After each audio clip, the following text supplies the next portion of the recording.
Hello, everyone. Thank you for joining me. My name is Takuma Roback. I'm the managing editor of the Chicago Defender, and I'm pleased to be joined by Professor Peter Cole as we explore the history of the Chicago race riot of 1919, and we'll also delve into the Chicago Defender's role in chronicling this pivotal yet horrific event.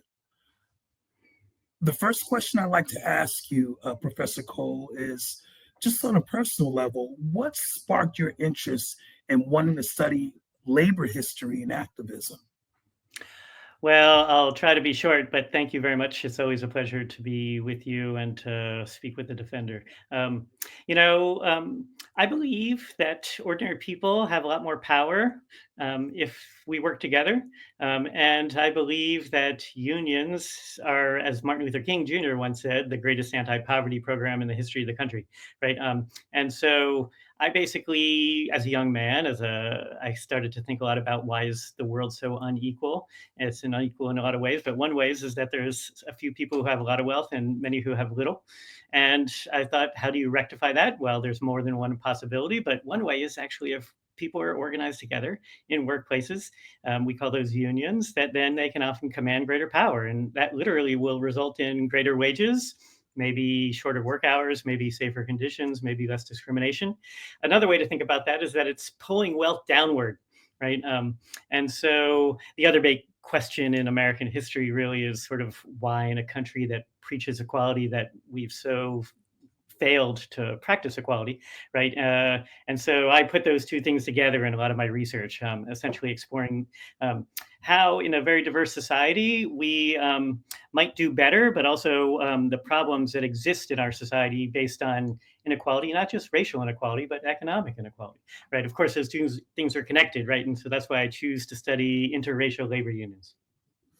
Indeed, indeed. And can you talk about why, in these days and times, especially, um, why this conversation is so remains so relevant and vital? Well, I think that there's a direct connection between all of these things that we already briefly talked about. One, that more people in the United States than ever before, and since polling existed, that over 70% of Americans have a very favorable view of unions. But two, there are fewer people in unions than there have been in over 50 years, right? And three, there's greater inequality based on wealth and income than ever before.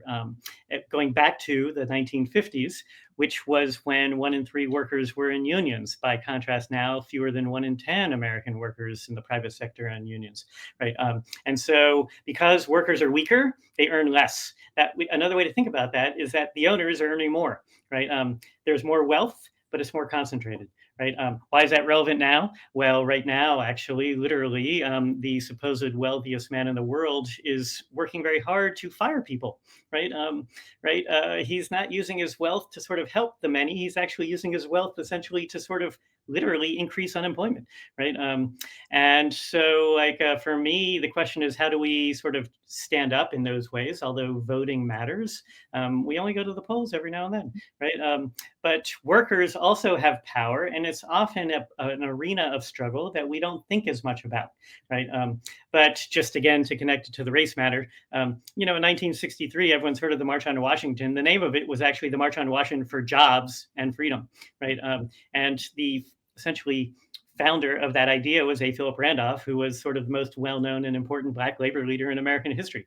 And this, you might call him a mentor to Martin Luther King Jr. of a sort, right? And so these matters were as important then. They're still important now. I imagine they will be for the near future. But there's a tax right now on working people, but there's also a tax, obviously, on the very idea of Black history, right? And I would suggest that those things also are connected, right? We're being told that we shouldn't sort of want to think about these things that actually might educate us and empower us to sort of understand what is happening, and Mhm. then perhaps challenge it. Indeed, indeed. So much going on right now. I wanted to ask you specifically, how did you become involved with the Chicago Race Riot of 1919 Commemoration Project? Well, I've been teaching at Western Illinois University in Macomb, Illinois for this is my 25th year at WIU, and Macomb's about 4 hours southwest of Chicago, about 3 hours north of St. Louis. Most of our students come from the state of Illinois, right? We're a public university. Essentially, if you have a high school degree, you can probably go to Western Illinois University, right? Many of our students come from the city of Chicago, from the suburbs of Chicago, as well as from downstate. And I learned many years ago when I started to teach there that my students had never heard of this history. I was teaching this history. I was so excited actually to sort of share what I think is meaningful history to my students in Illinois, and I learned they didn't know it, and it's not their fault. They weren't taught it, right? And over time, I came to appreciate that the worst episode of racial violence in Chicago history, the Chicago race riot of 1919, in which 38 people were killed and 537 injured, it's not just that that's not taught, it's actually that it continues to sort of weigh on the city of Chicago, because many people are aware that the city of Chicago is the most segregated big city in the United States. And it but people don't know when or why or how that happened, right? And although it didn't begin exclusively in 1919, right, really in the 1920s is when segregation radically increased. And so I was aware that in Illinois that people were ignorant, right? I also spent half my life in Chicago. And so I increasingly was asking myself, how could we uplift this history? Although I love teaching, that only reaches a small number of people. And so in 2019, the 100th anniversary of the events of 1919, with others, especially in Bronzeville and other parts of the South Side, I helped to launch actually at IIT and 33rd and State, right, at their student union. We launched the project, right, like to uplift this history on the 100th anniversary, right. At that time, there was a bunch of events happening that week in July of 2019, right? Because it was the centennial. But we also were aware that many people probably after the centennial wouldn't think about it much more. And so our project exists to uplift this history. We give presentations, we write, we have a website, we give historic tours, as you know, because you've been on it, by bus and bicycle and foot. And we also use public art, right? So that we will install markers in the sidewalks of Chicago streets at every location someone was killed, so that 365 days a year, year in, year out, you might walk down the street and learn about this history because you might just happen to walk past it and wonder, what is this work of art? And then learn more for yourself. And that's called public art, art in the public way, right? And so our project exists to uplift this history in a variety of ways. But I became interested in this because I lived in Illinois for a long time. And as a historian, learned that people were unaware of it. And then took me actually quite a while to figure out how we might attack that historical amnesia. Absolutely. And can you talk about, like, and we've talked about this in the past, but the tangible ways or the tangible after effects of this horrific event, this race riot on the streets of Chicago that lasted for 7 days. Can you talk about the tangible effects of that event that we still experience today? Of course. Well, I should note that I'm from Florida, right? I wasn't taught the history of Rosewood, right? Like when I was in high school in the mid 1980s, right? Like, and so there's sadly events that are similar in many parts of the United States that have essentially are hidden in plain sight, right? But I say that we are who we are because of who we were and what came before us. That's sort of obvious, right? But physically, so in the 1920s, right? Residential segregation expanded in the city of Chicago, right? And so in 1919, when 5 Black kids went swimming in Lake Michigan on a hot Sunday afternoon, a white man on the beach, approximately at 29th Street, started throwing rocks at these kids, and one was killed. Why was this white guy on the beach so angry at these Black kids for swimming on a hot day? It's because they had crossed an invisible line in the waters of Lake Michigan and then were parallel to a so-called white beach, right? He was enforcing, even though there was no law in the city of Chicago or the state of Illinois that segregated based upon race, unlike in the South where there are actual laws, he basically used his choice. He used violence, ultimately killing Eugene Williams, age 17, for violating a norm, right? Well, that's not the first or the last times. Literally, living on the other side of the tracks is a Chicago story, right? Every time that Black kids or Black adults might travel from what now is called Bronzeville westward into Bridgeport in order to get to the stockyards, right? Which you had to travel through Bridgeport if you happened to live east of what is now the Dan Ryan, although that didn't exist yet. You were sometimes beaten up, right? Or worse, Langston Hughes in 1918 was beaten up for basically walking west and found himself in Bridgeport and was beaten up by a bunch of white kids, right? And so those are informal ways to enforce neighborhood boundaries, right? You could do that actually legally with less overtly violent ways. And the most typical way in the 1920s was called restrictive covenants, where you could add basically a restriction on a property deed. So if you agree to buy a property, you agree to follow the restrictions in it, the restrictive covenant, covenant being a sort of the biblical word for a contract, right? Like the original covenant being between Abraham and God, right? I don't kill my son Isaac, you worship me, right? That's the covenant, right?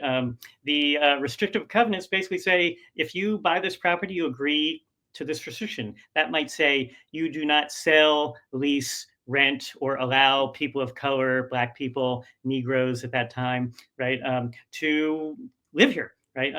And in the 1920s, tens of thousands of properties had restrictive covenants added to them, right, in Mhm. Chicago. This is not unique to Chicago, right? This is actually a national phenomenon, right? But it's in the 20s after the race riot of 1919, because basically mob violence is ugly. You can't control it, right? It gets out of hand. It looks bad, right? Like, but you can actually use, like I said, subtle, legal, less overtly violent means to achieve the same ends. The end is racial segregation. So what that white guy, William Stauber, was doing on the beach by killing that Eugene Williams, that's one way to do it.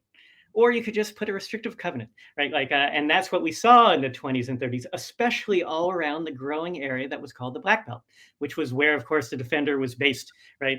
And where most people from the South who were African Americans were moving into in the years after World War One. Mhm. Mhm. Indeed, indeed. And so, speaking of the Defender, that's a perfect segue. Can you elaborate on the Defender's role during the race riot in terms of its coverage and the value it provided, even? Yeah, so like it's important to keep in mind that radio doesn't yet exist, right? It's actually only in 1919, 1920 that radio. So what are the forms of mass communication? The answer is it's print media, right? Before radio, which precedes TV by 25 years and other means of sort of more instant mass communication, print media, newspapers, magazines, etc. The Defender was not the only Black newspaper in the city of Chicago. It was the largest circulation Black newspaper in the city of Chicago. It also printed a national edition, as did some other Black newspapers like the Pittsburgh Courier, right?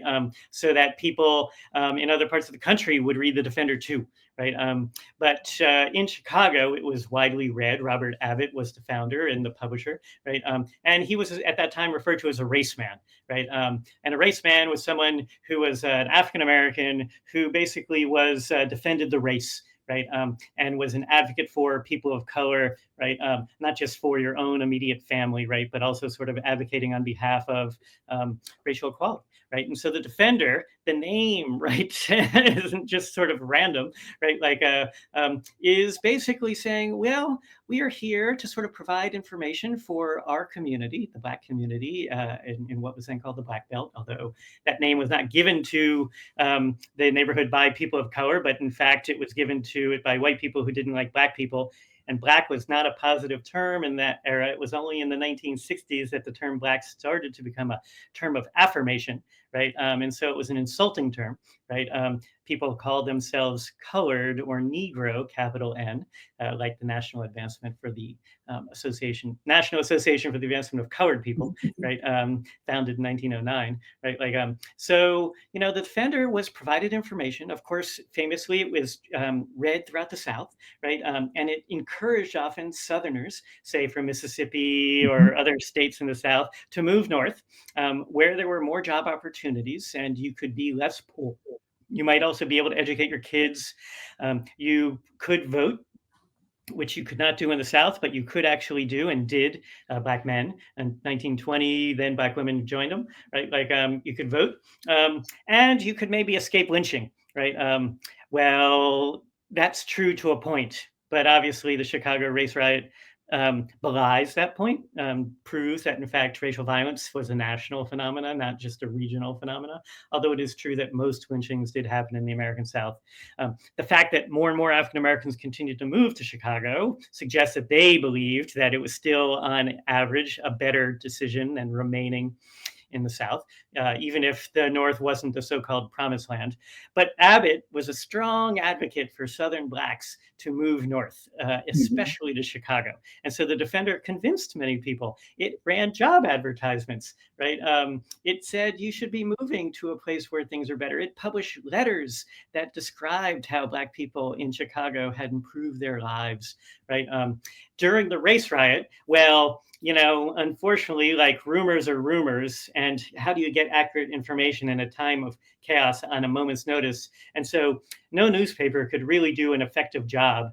But even if you could have an accurate newspaper, most people weren't reading the newspaper like all the time, right? And so it's really word of mouth, right? Which, of course, as we know, results in often sometimes intentional, but often unintentional misinformation, right?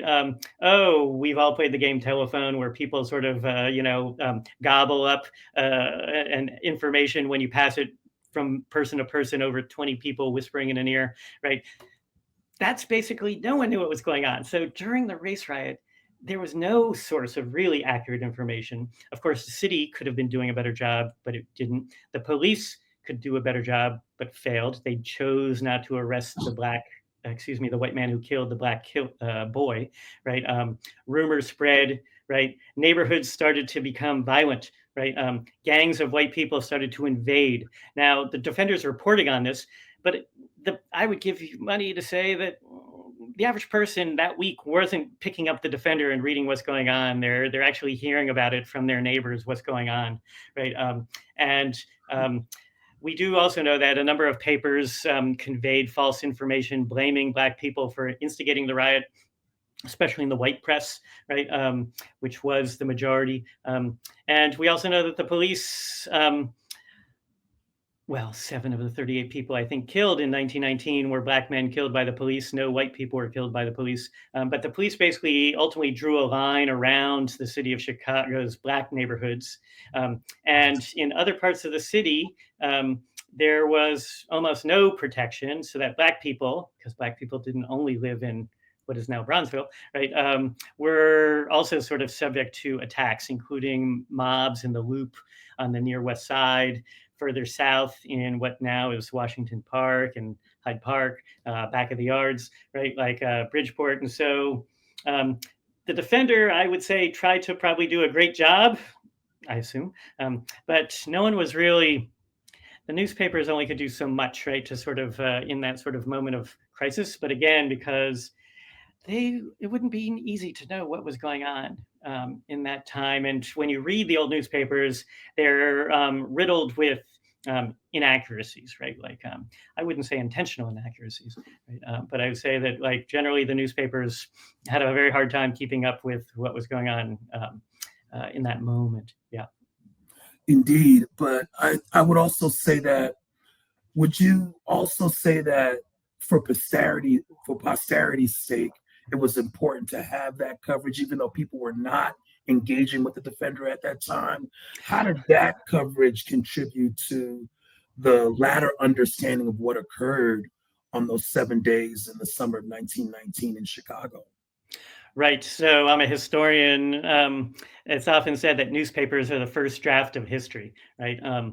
Because what is a historian?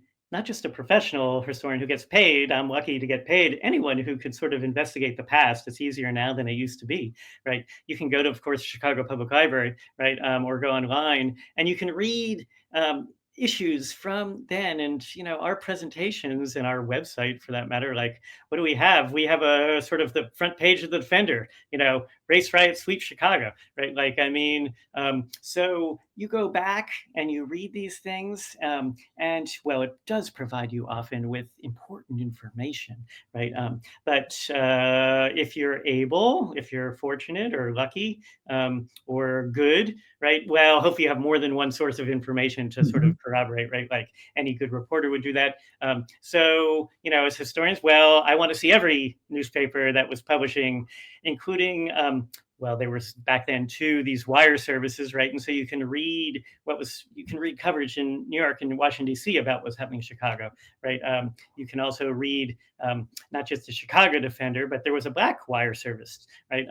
And so the story, the Chicago was the second biggest city in the country, and it was of enormous import to the country. So this was national news, right? When the Chicago race riot broke out, and so for a historian, it's vital, right? Like if I want to know what's going on, the first place I go to when I want to I go to the dates of the events in that time, and what's the local newspapers, right? You know, you can get a subscription even to newspapers.com, right, for $60 a year or something. And in fact, do your own sort of research, and it's really actually it's wonderful. It's actually exciting and interesting to sort of see for yourself, because historians call these primary sources, right? When I write a book, that's called a secondary source. It's based on primary sources and maybe other tools, but there's no better source of information, even if it's incomplete and even if it's sometimes inaccurate, than going to the first drafts of history, right? Right. Ideally, you also talk to people, but depending on the time period, like, well, everyone's passed away from 1919. You look for what people wrote about it also, because often people might write accounts after the fact. Although in the case of 1919 Chicago, sadly, there's not tons of documentary evidence of that sort. There's some, but not a ton. Indeed. And so one thing the defender did do was print the names of the victims of the race riot.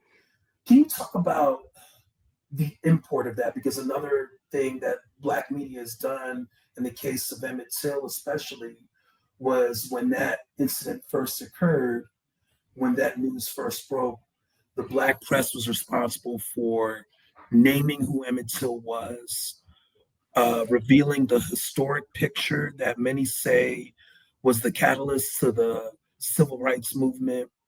Can you talk about the power of naming that the Defender and other Black press outlets had done um, throughout these moments in history, including the race riot of 1919? Yeah, well, I mean, of course, the greatest journalist perhaps in Chicago in that time was Ida B. Wells Barnett, right? Who had wrote just a few weeks before in an op-ed in the Chicago Tribune that, Chicago's a tinderbox and stuff could go wrong. And she says, so, like, you know, sadly, often the white majority press, or the mainstream press, the so-called mainstream press, often was wrong, but often had racial biases, right? And so if you read only the so-called paper of record, the Chicago Tribune or the Chicago Daily News or the Sun Times, they're often portraying Black people as the instigators of this violence, which is false, right? They often sort of suggest that Black people were sort of invading white neighborhoods, which is false, right?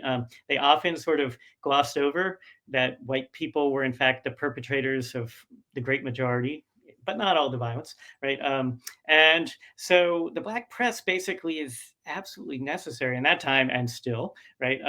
Because often there's biases that's either baked into the people who are the writers, the publishers, um, people. These are for-profit enterprises. They're also actually shaped by their consumers, right? Like, what does the buying audience of the Tribune want to read, right? And so, and sure, in all sorts of ways, obvious and less so, right? And so, the Black press is, it's pivotal because it provides information for the Black community, but for historians, and of course, it often is the truth, right?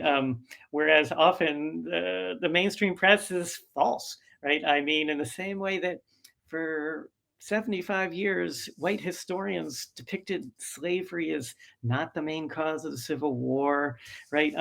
But Black historians actually were saying basically what now people like myself teach as sort of obvious, right? Is Black historians were saying for 100 years, right? And essentially in the academic history profession, even though the average person may or may not know it, right? We basically now teach what W.E.B. Du Bois taught in the 1930s, right? And so so too the Black press, right? Like, I mean, what was the Defender doing? As for naming people, including victims, well, that's very important. The only photograph we have, I think, actually, I should know this, of Eugene Williams is like, the Defender had an image of him. It's not a great image, sadly, because we don't have the original. We just have a copy of a newspaper, right? But they were sort of giving sympathy to those who are victims. Of course, there's tremendous confusion and sadness. What happened in Chicago wasn't nearly as bad as happened 2 years later in Tulsa, right? Mhm. The community survived and actually thrived more in the 1920s, unlike what happened in Tulsa, right? But the Black press is the vehicle. Now, also, what happens is the story doesn't end in August of 1919. Actually, there were some, not actually many trials. It's shocking, but the great majority of people who were killed um, never had their killers identified by the police or brought to justice. Um, Now, it's actually not unreasonable on some level. When you have mobs, it can be very hard to figure out who is culprits, right? Although you could also make an argument that the police didn't try very hard, right? But only a few people ever went to prison, actually, for any of these 38 killings, and more Black people than white people went to prison. 2/3 of the people arrested by the police were Black, even though 2/3 of the victims were Black, right? And so, again, the Black press is actually often the only place. Although the Tribune is also covering some of these cases in 1920, 1921, right? But the Defender and other Black papers are really the ones who are covering these things because they believe it is actually their mission to do that, right? Mhm. I would agree with you that actually in the case of Emmett Till, right, the publication of that photograph in Jet was enormously important, right? And that Black press often coming down from Chicago and northern places to cover in the 1950s and 1960s Southern atrocities was also important, where there was a Black press in the South, but they often um, had less freedom, right, to be able to sort of cover these sorts of events. Indeed, indeed. And I want to get to the kind of the latter part of our interview, but there was a phrase that is often associated with what happened on 35th and State Street that I'd like for you to, if you will, elaborate on. That phrase is the vortex of violence. Uh, can you talk about that a little bit? Of course. So, keeping in mind that what is now State Street is very different than what it used to be, right? Like, really up into the low 20s and then down into the 40s, right? That was State Street was called the Stroll, right? And that was the commercial heart of Black Chicago for several generations. In the 1950s, so called urban redevelopment really sort of wiped out part of that, right? And although Illinois Tech is a great institution, a lot of the buildings north of 35th on both sides of the state were really sort of that was a tool used by basically the city and federal elites and the real estate industry to basically wipe out, right, small thriving Black businesses and replace them, right, with often, even though, again, and the same thing happened on the west side, right, with UIC, right, where basically a sort of white ethnic ghettos were wiped out, right, for the construction of a great university, but nevertheless, like the local people were the losers, right? So anyway, 35th and State, right, there was already a Green Line station. There was, in fact, a lot of commerce around there, and that was the center of a lot of the violence, right? And so the Defender nicknamed it the vortex of violence, right? And so imagine that on the first night after Eugene Williams was killed, that gangs from Bridgeport came east along 35th Street, right, into the neighborhood called the Black Belt. So came east, there was no Dan Ryan Expressway, right? But sort of through that neighborhood, and then started attacking Black people. And more people were killed and injured within a few blocks of 35th and State than any other area within the Black Belt. And so the Defender nicknamed the vortex of violence. The most dramatic of those incidents happened on the second night of, so July 28th, 1919. There was a building where now is the parking lot of Chicago Police and Fire Headquarters, which is on the south side of 35th, just east of the Green Line. Right, and there was a multi-story apartment building called the Angelus building. Right, it was actually a white residential building. And so there were still white people who lived in the Black Belt. It wasn't an all Black area. There was actually many white people who lived there. Right.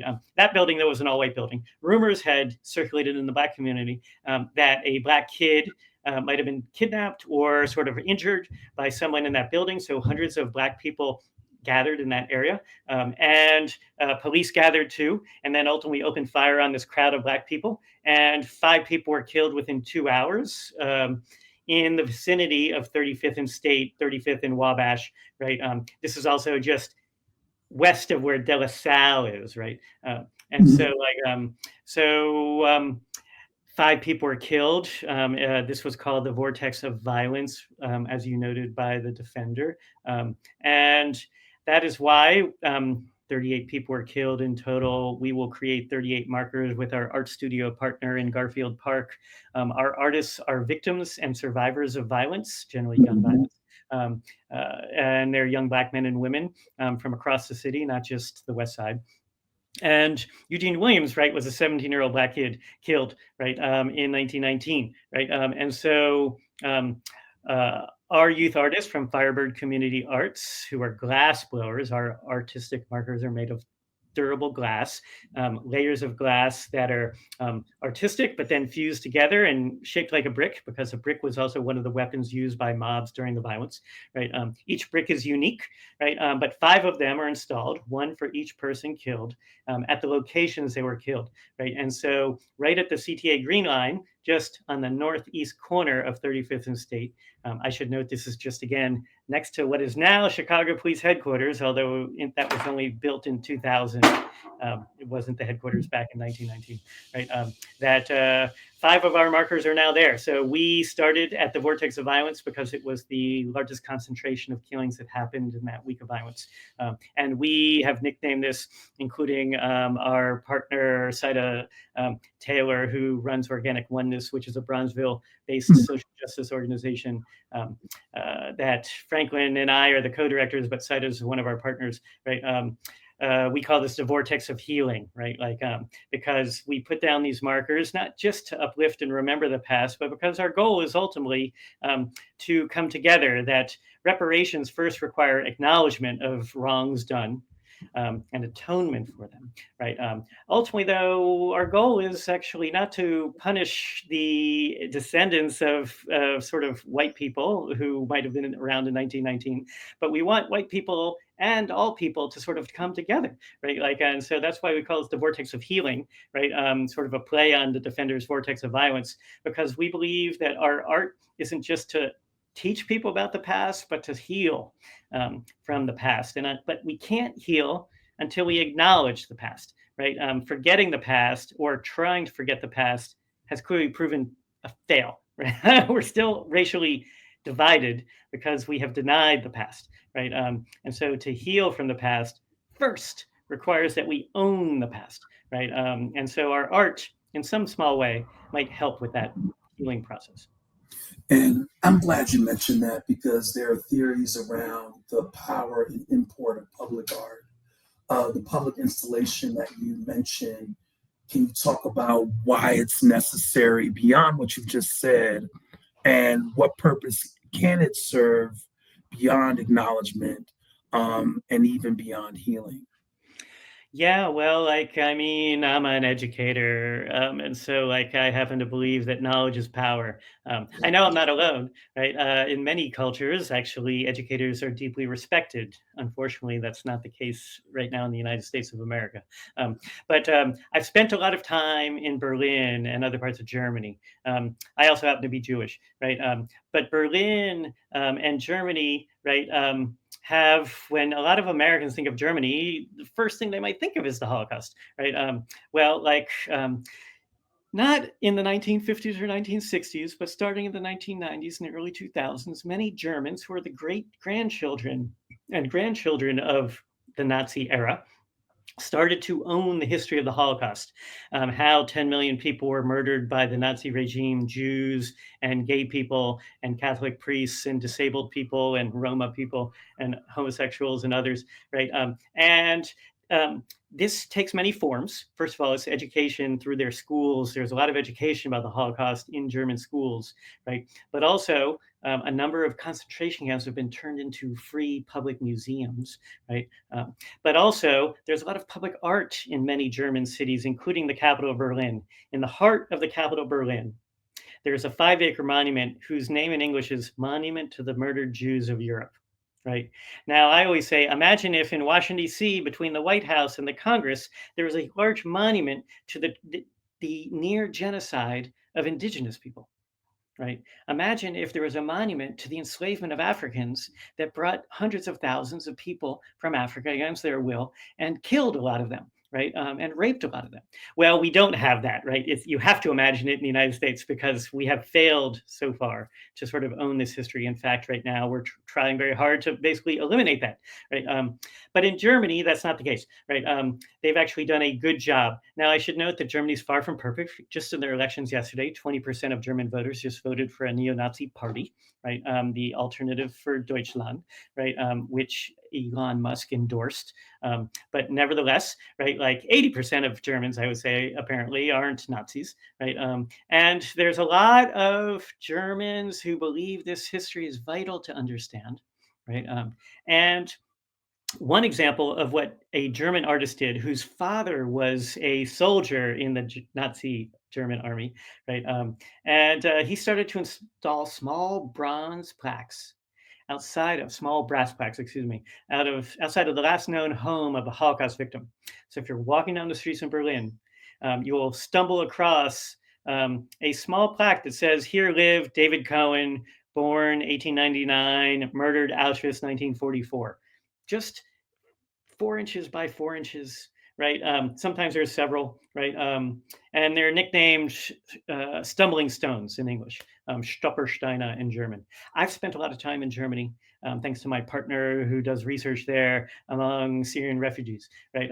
So I was spending all this time there. I'm a Jewish American. I'm a historian. I teach African American history, right? And I'm blown away by the fact that there's all this public art dedicated to the Holocaust, and deeply impressed because I know in my home country, we don't generally do this, right? And so essentially in 2017-18, I started to think a lot about this, being there. And in 2019, we launched our project, Franklin, Cosey-Gay, the co-director, and I, that I talked about earlier, because it's like, okay, we can do this in Chicago, right?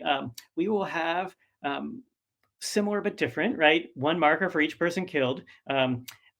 Put into sidewalks. Of course, our sidewalks are different than German sidewalks, right? We need to sort of jackhammer concrete as opposed to dig up a stone, right? We aren't using brass plaques with text. We're using glass bricks that are actually mostly aesthetic, artistic designed as opposed to text only, although each marker has the person's name, the year they were born, and the year they were killed, right? And then they're larger and they're surrounded by sort of aesthetic concrete. And our contractors are also a Black woman-owned Bronzeville-based contractor called Trace.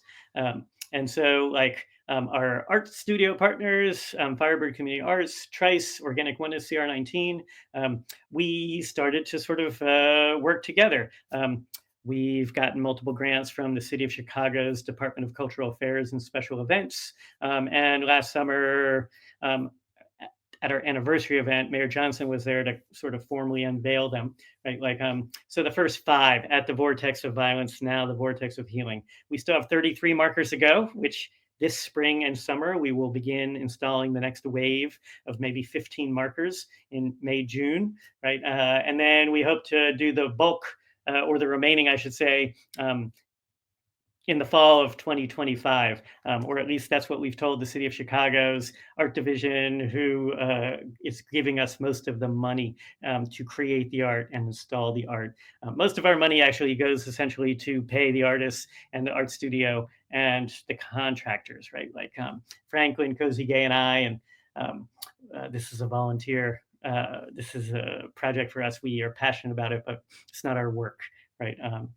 Franklin's a public health professional. He works for the University of Chicago Medical, and he works in trauma recovery. So after someone gets shot and is not killed, he directs a team of 25 people who provide assistance of a non-medical nature, right, to people before they leave the hospitals, right? And so I'm the historian, but he works in violence recovery, right, and trauma recovery, and our artists are, of course, also survivors of violence, right? And so we believe essentially the failures of Chicago to solve racial and economic problems help explain why we still have Black people are disproportionately the victims and perpetrators of violence, right, in our city.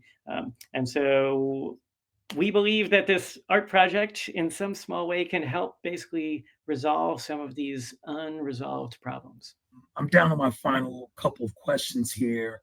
Can you talk a little bit about the commemoration project for the race riots of 1919, and ultimately what that project is looking to accomplish as we move forward?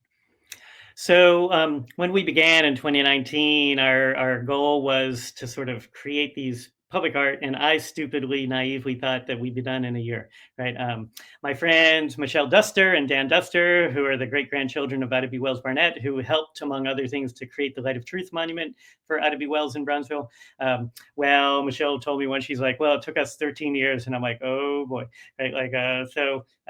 We failed to get anything done really of this nature in 1 year, right? Like, of course, COVID happened, right?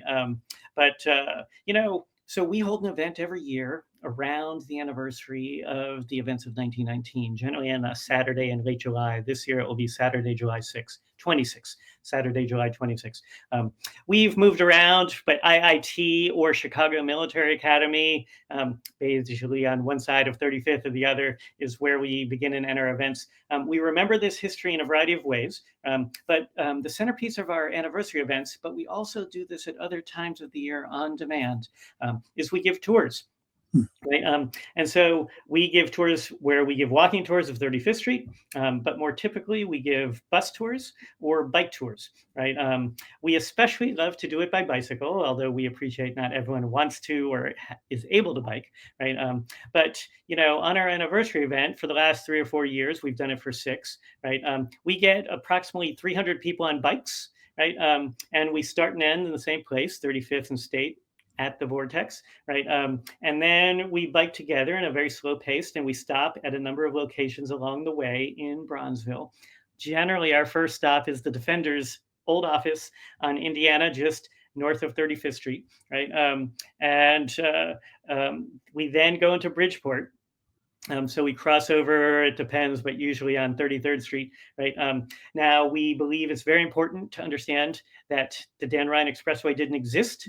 It was another way that segregation was hard baked into the city when Mayor Richard J. Daley, under his watch, worked with federal and city governments to install this highway. It was literally moved, and that's why, of course, the Dan Ryan has that bend in it just north of Bridgeport. It was originally going to go through Bridgeport along the Halstead, right, corridor, but instead he said no. He was from Bridgeport. He literally was in Bridgeport during the events of 1919. He moved it eastward, just to the east of a north-south street called Wentworth Avenue, which is nicknamed at that time the Deadline, as in when Black people go west of Wentworth, they get killed, right? And so that 10-lane highway reinforces it's a wall, right? Like, so we cross the wall because there are a few ways to do it, right? We stop in Armour Square Park, right? Last year, we actually had Johannes Lecoeur, the journalist and podcaster who created this amazing podcast, You Didn't See Nothing, about the near murder of Leonard Clark in 1997 in Armour Square Park, right?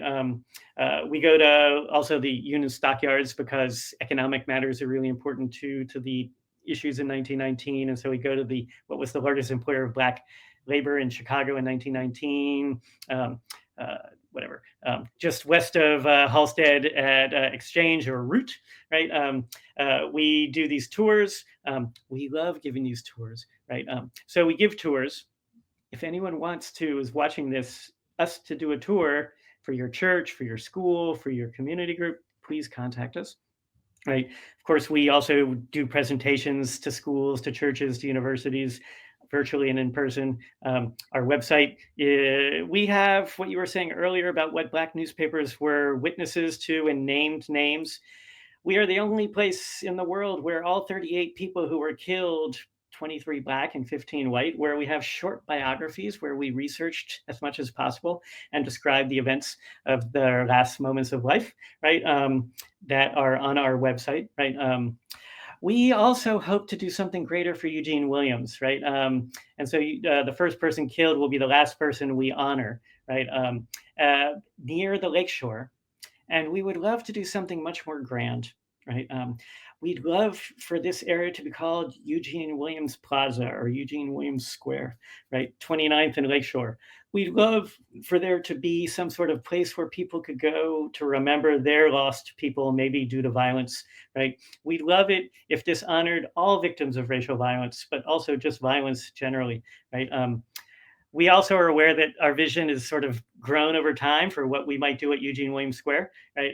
And so, like, we are still in the early talking stages with DCASE, and ultimately we will have to partner with the Chicago Parks District, right? So we do events throughout the year. All the events and things we do is to uplift this history because we believe it's meaningful, right? Whether it's in presentations, online, in a tour, using public art, right? Our project's grown and evolved in a lot of ways as more people have become interested in our work, but also we've gained more capacity, right? For a few years, we gave scholarships out that we named Eugene Williams Scholarships, right, to 8th and 12th graders in the community, right? So we had some money and we basically became a funnel, and we called it a sort of a very modest form of reparations where we were just giving money, well, to those who applied and earned it, right? Like scholarships of a sort, right?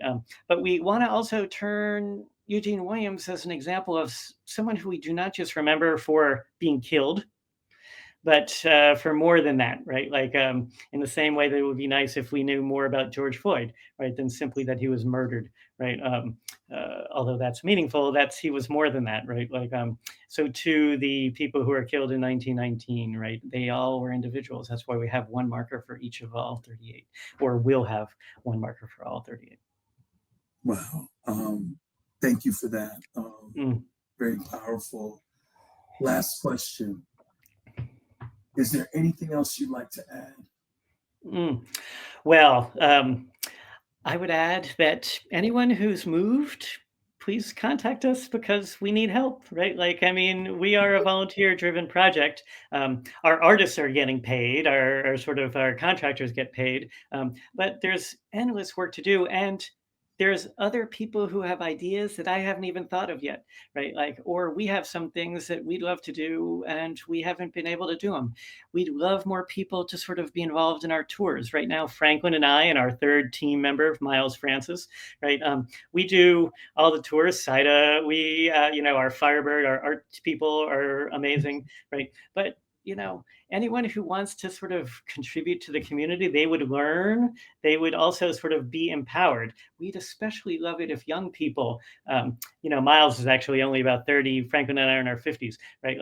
But we'd love it if young people were involved in these ways. I've actually read about how my book, My Hood, My City, has actually trained young people on the West Side to be sort of stewards of their neighborhoods, including giving historic tours. That's awesome, right? We very much are open to suggestions. We also would love it if, like Dilla, we had a great social media presence, which would require someone with great social media skills, right? Which we don't have, right? And so, we have needs, right? But our needs are simply to sort of basically get the word out more, right? I'd love it if more people were involved in our project because there's more work to be done, right?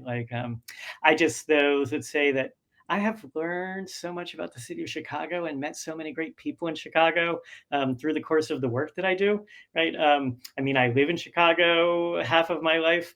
I have friends and I love Chicago already, but like, there are so many people doing good work in Chicago, and it's uplifting, right? Like, and a lot of them are beautiful artists of many sorts, amateur and professional, right? We are part of a group of people who do really sort of anti-racist public art memory work, right? But it's a big tent, right? Like uh, anyone who wants to be involved in this can be, right? And I would say that please reach out. ChicagoRaceRat.org is where you can find us online, and from there you can find an email. We used to be on Twitter, but we're no longer on Twitter, right? But you can find us on Instagram and Facebook. Indeed, indeed. Well, Professor Cole, thank you so much for your time. I really appreciate it. Thank you so much.